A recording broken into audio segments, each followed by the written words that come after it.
And Holly, what are authorities saying about how they plan on combating that very fact? That's a very big problem for European authorities, the sheer number of people who are going to Syria, joining extremist groups, and then in some cases managing to return home. That's a big factor in some of these attacks that we've seen in Europe. Take the Paris attacks.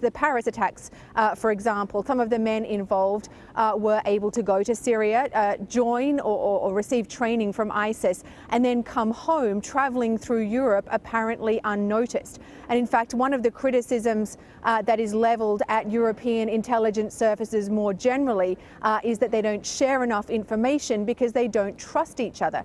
And that's a very big problem, because here in Europe you have open borders and visa-free travel between countries.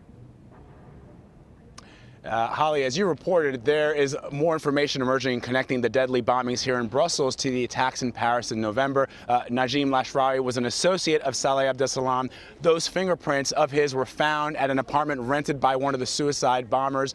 Is this being regarded as an intelligence failure? I don't think we can say that it's an intelligence failure. What we can say is that there's certainly criticism levelled at the Belgian intelligence service and European intelligence services more generally. The big question is whether this is in fact one big ISIS cell. We don't have any clear answers on that. If it is, we don't know how organised the cell is and whether or not it was directed by ISIS leadership. When you look at the Paris attacks, the evidence there suggests that that group was fairly well organised and probably directed by ISIS leadership. That may also be the case here in Brussels, or alternatively, it may be that they were simply inspired by the ideas of ISIS. Yeah, and Holly, I guess the problem is, and it's something that, it's hard to criticize a country which is fairly small and doesn't have a fairly large military or large police presence, because we're literally talking about hundreds of people who may be suspected jihadists, and they can't track every single person every single day. Well, and as I just said, one of the criticisms of the Belgian government is that its intelligence service is understaffed and underfunded.